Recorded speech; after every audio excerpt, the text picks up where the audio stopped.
முருகா, நான் உன்னை பார்க்க வரேன் முருகா. திருச்செந்தூர் வரேன். திரும்பியும் என்னோடய பயணம் திருச்செந்தூருக்கு தொடங்கினேங்க. 3 நாள் முன்னாடி திருச்செந்தூர் போனேன்.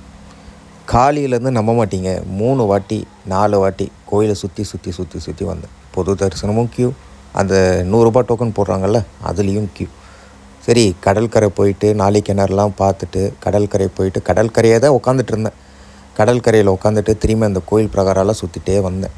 உன்னை பார்க்க முடியுமான்னு கேட்டுகிட்டே இருந்தேன். ஒரு பெரிய அதிசயம் நடந்தது, அதை நான் சொல்கிறேன். இங்கே இவங்க பண்ணுற டென்ஷனே தாங்க திரும்ப எத்தனை வாட்டி நான் இதை பற்றி பேசினாலும் மனசே ஆற மாட்டேங்குதுங்க. முருக பக்தர்கள், நீங்களும் திருச்செந்தூர் போன உங்கள் நடந்த சம்பவங்கள் என்கிட்ட பகிர்ந்துக்குங்க இந்த கமெண்ட் மூலிமா. ஏன்னா மெயினாக உங்களுக்காக தாங்க நான் பேசுகிறேன். என்னோட நேர்காணலையும் உங்களுக்காக தான் நான் பேசுகிறேன். ஏன்னா இதை பற்றி பேச யாருக்குமே முன் வரமாட்டுறாங்க. நம்ம முருகனுக்காக நான் பேசணும்.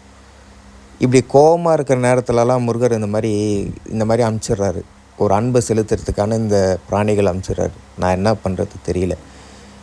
இவனுங்க உள்ளே அந்த ரூ. 100 டோக்கனை வாங்கிட்டு உள்ளே போகிறோம். திரும்பியும் போகிறேன் வரேன். சந்தனம் கேட்டாங்க, ஒரு சந்தனம் கேட்டேன். கோயிலில் அந்த கருவறை பார்த்துட்டு முருகனை பார்த்துட்டு வரேன். சந்தனம் கேட்டேன் ஒரு ஐயர்கிட்ட. ரூ. 100 கொடுங்க. சந்தனம், அந்த பேக்கெட்டில் அந்த ஃபோட்டோ, இதெல்லாமே சேர்த்து ரூ. 100 ஃப்ரீயாக தரமாட்டாராம். என்னங்க நான் சொல்கிறது? இதை பற்றி பேசணும்.